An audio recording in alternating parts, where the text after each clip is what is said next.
Hey guys, this is Johnny Rodriguez. And this is YouTube channel known as Ninja Duper, and call me Wendy. Hey guys! Welcome to the review Sanctum, where anything and everything can happen.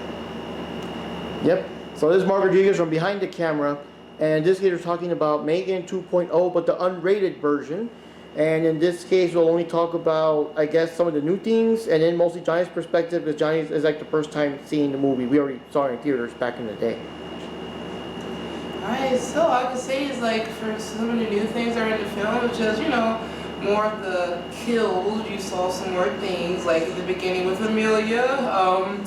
Whoo, that poor chef, whoo, you know, just lost his head there for a bit. Yeah, making tacos de cabeza. Yes, making tacos de cabeza.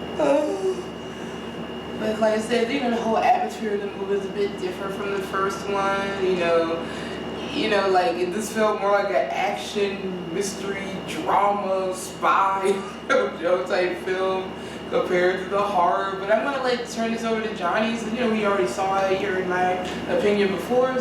So you know, I haven't seen the movie in its originality, so for me this is all brand new. But the movie just feels way different than part one. It just feels more like you're watching like a weird action thriller, superhero type movie. It's weird. It feels like you're watching like a Marvel movie. And the movie feels very gory as well. Like it's very not too bloody, because they don't really show the blood like that, but it still looks very gory.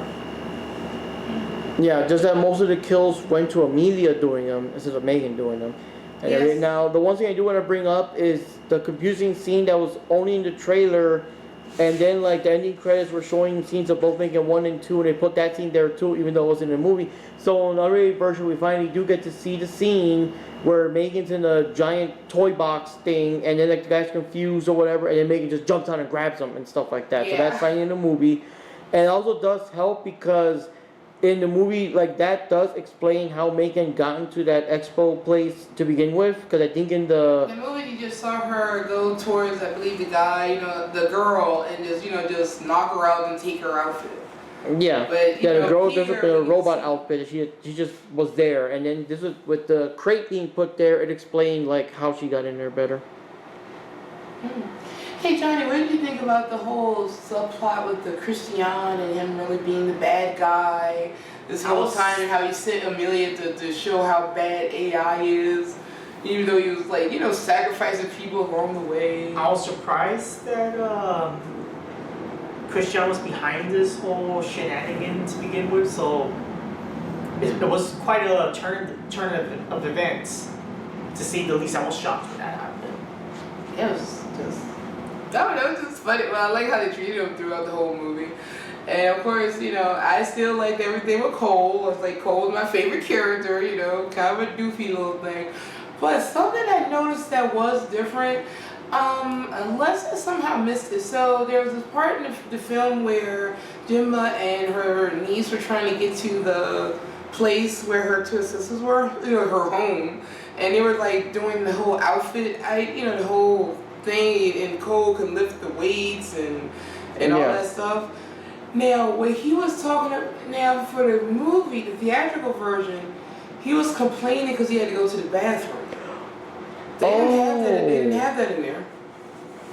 Oh, yeah, I don't remember. Because he was like, I gotta go, I gotta pee. But the guy showed up, you know, he still had to do what he had to do, you know, to show how the robotics worked, but, you know, but that wasn't there. So I found that kind of weird, because I think there was a couple of other things too I kind of remember a little differently. But that's the main one that stood out, because I thought it was, you know, because of one of those little silly little scenes. Yeah. Now, unfortunately, now that time has passed, we found out, because, you know, back then we didn't know, but we found out now that the movie apparently didn't do that well in the box office and everything. And even the director behind M3GAN was, like, surprised that it went so bad in the box office. And I think the most part was because that instead of a horror movie, it was now more of an action movie. But the thing is, like I said before, M3GAN is so beloved. I don't think you want to see M3GAN get corrupted and turned downright evil. And you don't want to see her destroyed. You know, you want to see her do stuff. So, I don't know. I mean, I think they wanted to do another Megan movie if this was like, a success, but now that it's not, I don't Probably know. not getting one.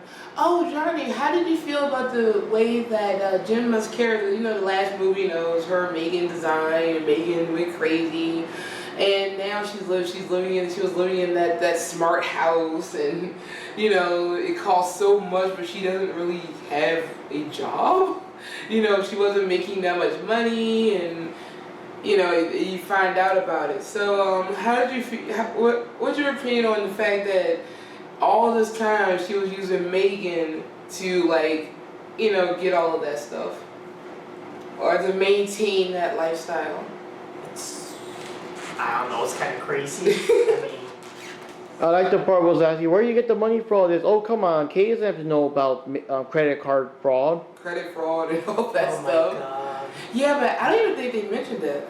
They did. They It did? was still, it I was still couldn't in remember there. they mentioned that in this version because they cut out the cold thing. I'm sure of that. Offhand, I missed it or something. Yeah, so apparently all of her best-selling books is because of Megan. Apparently she can afford that home because of Megan. With this is some kind of programming. You never see the landlord. Oh. So basically, Megan was the landlord. Yeah, so Megan was pulling all those strings. Oh wow. Yeah. So Johnny, any thoughts on just Megan in general, like the character Megan, and also just the other characters in general? I like the movie. I like Megan, and I like the media, and the evil Christian, and crazy mother, the overprotective mother. She's the I'm aunt. sorry. Well, the part with the chip and everything, and Gemma just kicking ass, and I do like the part that she was knocked out and still moving She's around still- while yeah, knocked that's out. Crazy. Say you're knocked out, you're still. Wait, something I don't remember. Did they keep the part in when when Jim was saying she oddly enjoyed beating people up? Yeah, Megan was still Keep it. saying that I find you that I sense you're horrified, but oddly aroused or something like that. Yeah, that was creepy. Yeah, I kind of missed that part. Okay. Yeah. Now, this is stuff that bugged me about that scene, and I'm still gonna say it again. Gemma is still a human. She's taking hits. If this is Megan, fine. Gemma should have had concussions, contusions, brain damage. She shouldn't have been able to word a sentence. You should be going like, She where should have did you go, George? She should have at least been unconscious for a longer amount of time. Yes, he should have been. And I think that's the problem too with this movie. Maybe that's something else that would have thrown people off. The whole suspension of disbelief, you had to really do it in some cases, and that was definitely a scene where you had to. I mean. Yeah. And the other thing I said the last time, I also don't understand what's her face, Amelia's upset, her goal, because apparently she was autonomous and going after the black box since the beginning, but then it's revealed that no, she was a puppet controlled by Christian the whole time, but then she gets zapped and rebooted, but when she got rebooted, instead of having some other idea, she was still following her original idea of the black box. So I don't get it. Was she under the control? Was she pretending all the time or whatever? It's just kind of confusing with that part of it. Yeah, it's just weird, but yeah. So anyways, that's the general thoughts. Like I said, we did see this opening night in the theater, so we already kind of our thoughts. And this is the unrated version. The only thing I really remember that's that's real different is just the guy's head getting knocked off in the beginning. And yeah, we saw it. It was in there originally, but you just saw the shadow, but you didn't see the aftermath. Yeah, you don't see the head actually landing in the soup or whatever. And also the part with Megan in the box and all that, the giant toy box.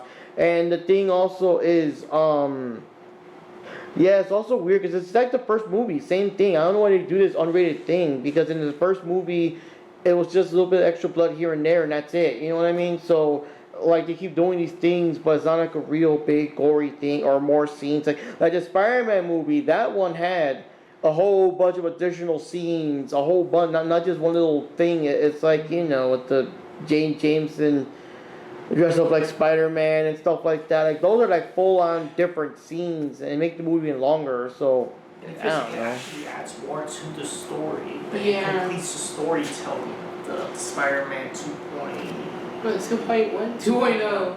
Yeah. Now I'm surprised that the Finance and Phrase movie, also made by Blumhouse, I'm surprised they didn't later release some unrated version or whatever. I think that just the same version we got to see. But the thing is, the way the movie was structured, there wasn't really that many people for them to kill. I mean, the only ones that got to kill were the people that snuck into the building and everything, and that's. Got the bites. Yep, and we gotta see what happened in the sequel, upcoming sequel. We'll see what's happening there with Finance Freddy's Part 2. That's coming soon. So anyways, guys, that wraps up for this episode. I don't think, again, there's that much to say, but we did get Johnny's thoughts on it. Any final comments there, Johnny, before we wrap it up? If you still like the original M3GAN movie, I mean, still watch it, but just don't expect it to be 1000% the same like how the original movie was played out, because it just feels very different. It's just, I don't know. And I think it's one of the reasons why they probably may not make a sequel to this movie, because it just, I don't know, it probably didn't satisfy everybody's needs in terms of the direction the movie should have went. I don't know. Yeah. Yeah. Well, as you guys see, the next time for the review Sanctum, this is Mark Rodriguez from behind the camera. Johnny Rodriguez. And this is Doopy Cast, husband Jippy, homie Wendy. See you guys later, and be careful with your AI. It might turn on you. Yep. Take care.